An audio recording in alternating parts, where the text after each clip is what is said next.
welcome back to the She Gallery Show. Thank you so much for being with us today. My name is Dulce. I am founder and director of nonprofit Sharing His Energy Gallery, that is She Gallery. And we have a very special guest today. Here we have Sanjee Choudhuri with Activate S.H.E. And I hope I didn't murder your name, right? Fantastic. I couldn't have said it better myself. Thank you so much. And again, Sanjee is with Activate S.H.E. This year we have had a great pleasure of working with Activate S.H.E.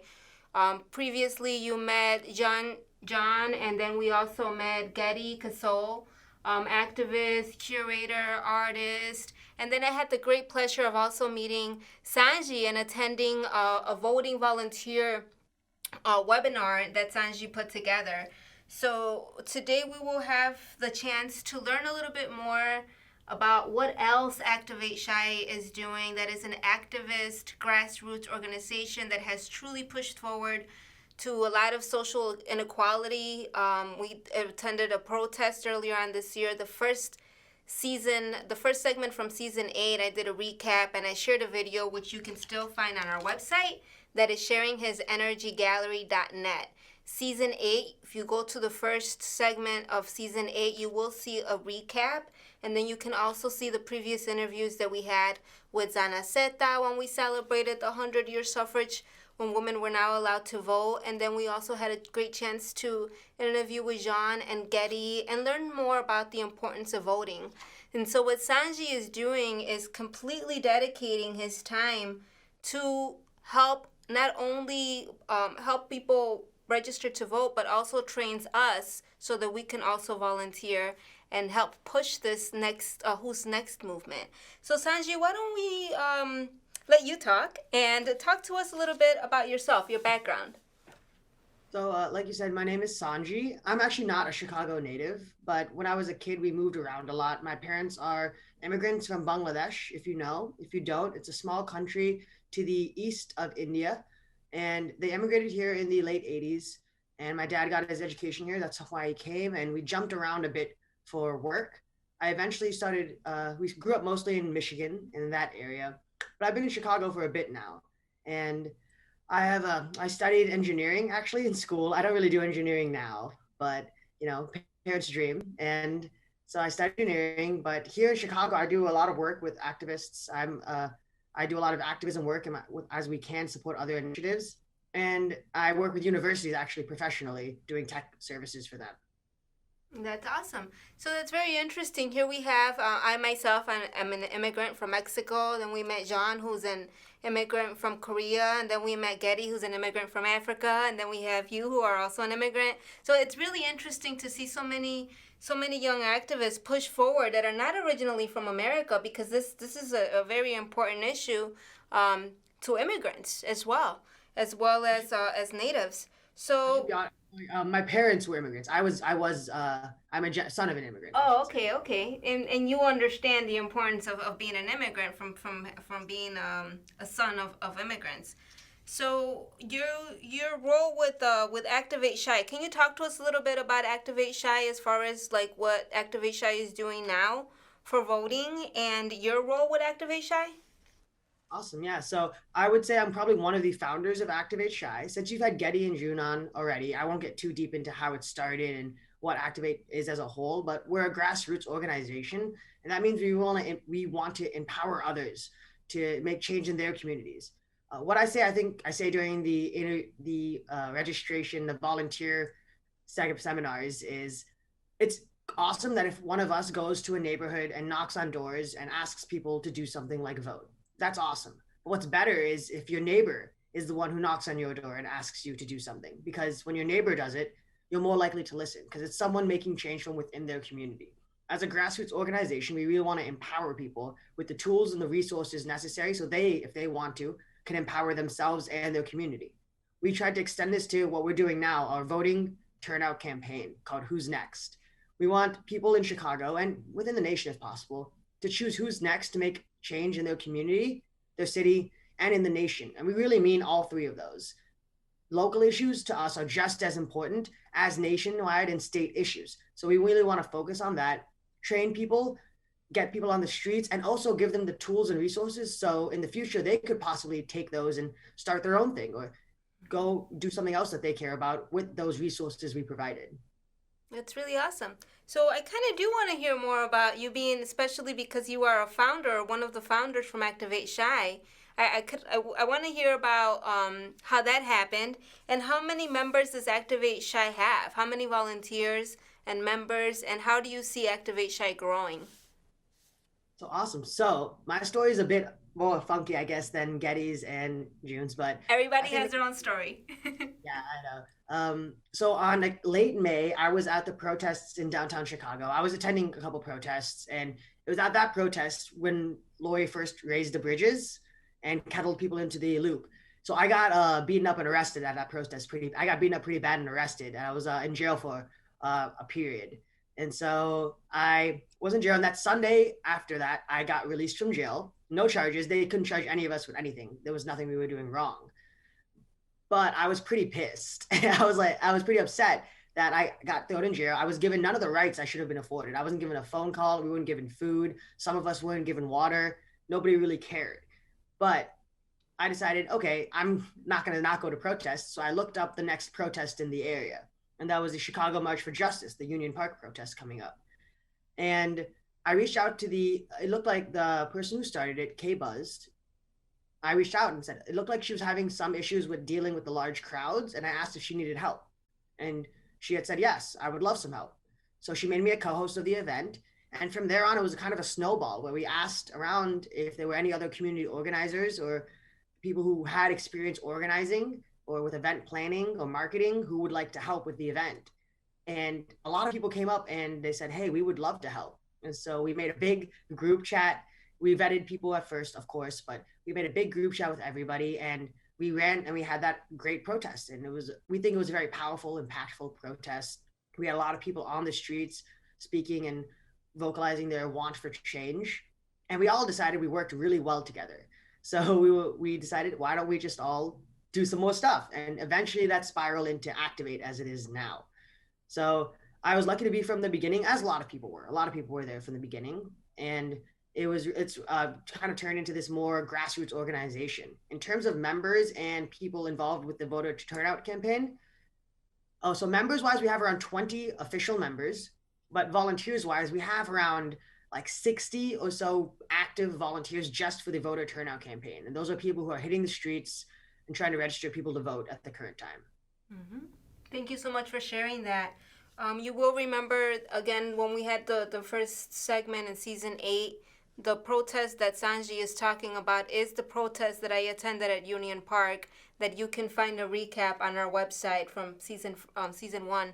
And as I mentioned when we interviewed Getty, one of the things that I found most interesting is that before she went on to speak at the protest, she asked everybody to write down 2 phone numbers on their arms or emergency contacts because we didn't know what could happen with arrests. Or as you mentioned, you were beaten. So to have an emergency contact in case you were arrested, and she had her sister's phone number and her attorney's phone number, and that just hearing that really did something. She wasn't just speaking; she was very upset, very serious, and this is the outcome. This is why, because of these kind of situations. So, can you talk to us? You were beaten, you were thrown in jail. I can imagine feeling a sense of fear at some point. What made you say, I'm not going to give up, I am going to continue? It's actually kind of a funny story. And I got out of jail. I had no charge on my phone or anything, so I just had to walk home. I walked a couple miles home, and when I got home, I fell asleep. I will be completely honest. I plugged my phone in and I completely fell asleep because you don't really, they really slammed most of us in jail. The jails were overcrowded. There were 8 of us in what appeared to be a cell for 4 people. So nobody was sleeping or anything. But And I this is woke up in during the middle of the COVID. I just want to still point that out. Mm-hmm. Late May. Yes. So That was that May 25th is when George Floyd was killed, and that's when all the protests really hit. So you guys went right at it, like right in the beginning, and so you're that thrown in jail in a very small cell during COVID times. It seemed like for no reason because there were no charges. I just want to point that out. I'm sorry, I didn't mean to cut I you. know you're totally right though. There was no charges. There's nothing there. I've been looking for I kind of want my mugshot, but I can't find it online yet. I might call up the jail and be like, hey, I want to put it on my wall. But I actually woke up in the middle of the night. I felt really restless, and I just decided I can't just let them throw me in jail and then stop doing what I think is right. Because that's what people want. That's what they want. That's how totalitarian regimes, people people get away with injustice not because they slam you down, it's because they get you so tired that you stop fighting back. And so I decided I wouldn't do that. And I reached out to the organizer for the first organizer for the Chicago March for Justice and asked how I could help. And I wasn't thinking it would bloom into something like this, but I was very happy. I'm not upset that it did. This is awesome. I'm glad that it did too, and I'm glad that you kept going and that we have this opportunity and honored to have you here today too. Thank you for this opportunity as well. This is awesome too. Thank you. So, as I mentioned, the first time that I was introduced to Activate Shy was at this Union Park protest, and then, ironically, John found me online and asked me if I could contribute my art, volunteer to help with a Black Lives Matter banner, which I was like, wow, that's crazy. I was just at your protest, and then next thing you know, I'm in Getty's living room, and next thing you know, they're here. You guys got a chance to meet them, and then they're telling me about who's next, this campaign, and I was extremely interested. I said I want to help. Again, if you visit our website at sharinghisenergygallery.net, you can find links to Activate Shy, and you too can still register to help with the Who's Next campaign. So why don't you talk to us a little bit about Who's Next and what is transpiring after Who's Next? What happens? So what is the next phase? So you know all about it, obviously, because you were at one of our webinars. But the Who's Next campaign, like I said, is a voter turnout campaign here in Chicago. And actually, we'll talk a little bit more, but we're expanding to a couple other cities as well. What voter turnout means is to get people to the polls, and the first step in that is registering people to vote. So right now, we're hitting different areas of the city, everywhere from a little village to the Loyola area, to try to get as many people registered to vote as we can. One thing I want to say is I know we all think Chicago goes blue. And sure, Chicago will go blue, but how it goes blue also matters. The more people that vote, the better that is for everyone. So even though Chicago might go blue in this next election, we still want as many people registered to vote as we can. And something I tell the volunteers, I hope this is like, okay, I don't have a better way to say it, but registering to vote right now is like sexy. It's like cool. It's the thing to do. People are really about registering to vote right now. So we want to grab on that enthusiasm so that we get them registered today. So then next year or the year after, they're still registered to vote. And we can again just get them out to the polls rather than get them registered and out to the polls. So that's the first step.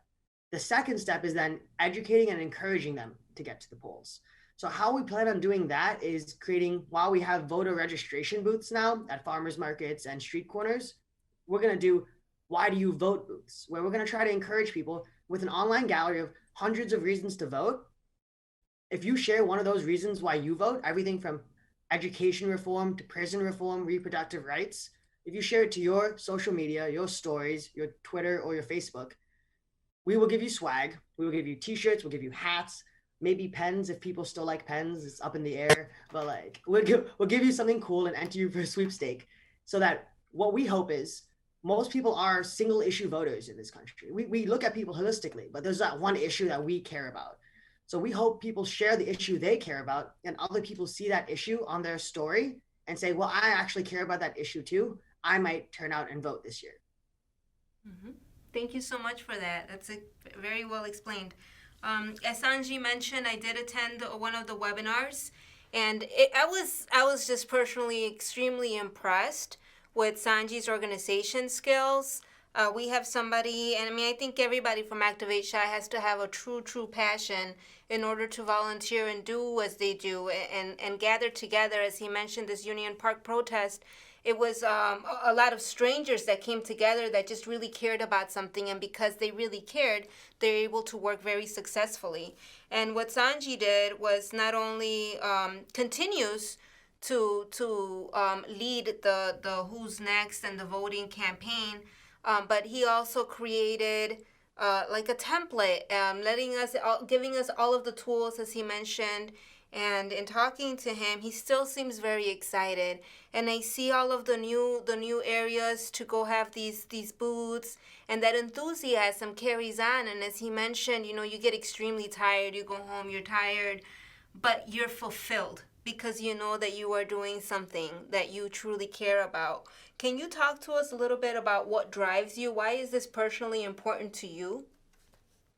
Yeah, that's a really good question. So one thing I think that a lot of people feeling is currently looking at our future, looking at what opportunity we have, kind of feels like a void. There's this feeling that we cannot do anything to change what's happening, that we've lost so many battles. What's the point of trying anymore? And I feel like that. When the day that RBG died, I tweeted out probably something like, 2 steps forward, 10 steps back. Like it doesn't matter how many steps forward we take. But then when you think about it, what we need to do actually is just get as many people out and moving as we can. One person taking 2 steps forward is awesome, but 1,000 people taking 1 step forward is a lot more powerful. So what we want to do with this movement, and like you said with those templates, is we don't believe in exclusivity. We don't believe in black boxes. We don't believe in hiding the way we do things. We want to be as transparent and open with how the processes and systems and the organization is happening. So one of the volunteers one day could maybe say, "Oh, I was a part of that, voter turnout campaign in Chicago that one time, and I saw how they did it. I could totally do that. I could like set that up, and maybe I'll do it over in my city now where I live today." That's what we want. We want people to not just be volunteering with us, but be equipped with the skills that they could be a grassroots organizer themselves. I don't remember exactly who said this, but it was something that I read that leaders don't create followers. Leaders create more leaders, and that That's is really nice. exactly what Activate Shy is doing, and it's extremely impressive. When you have somebody that wants to be followed, that wants to be the top, the hierarchy, and that's completely out of the window in today in what your organization is doing, what She Gallery does. That is exactly what we encourage. We want you to do it yourself. We want to give you the tools, and most importantly, we want to make sure that you know that you can. If Yes, you exactly. want to, you can do it, and there is Y'all have been doing it support. like half a decade, I think. You so Thank you. Um, so what else can you talk to us about October 6th? What is October 6th, and why is October 6th significant? And what happens after October 6th? so the big dates for elections in Illinois are October 6th, October 19th. Actually, there's a lot of big days. There's October 1st, there's October 6th, the 14th, the 19th, and then of course November 3rd. So quickly running through those, just if someone's watching and wants to know about it, or one of their friends one day asks them. October 1st is the first day that the Super Center in the Loop downtown on Clark and Lake opens up. Anyone from any ward can go there, register to vote, and vote in person early that day. Then October October 1st. 6th, yes, perfect, yeah. October 6th is the last day to do a mail-in registration or an in-person like an in-person registration, not part of the grace period. So what we're thinking on October 6th is a majority of people that we've been registering to vote have been through this mail-in form. So we might do a quick change. So right now we're wearing our voter registration hats, and our voter registration hats are nonpartisan, non-partial hats where we will register anybody and anyone to vote.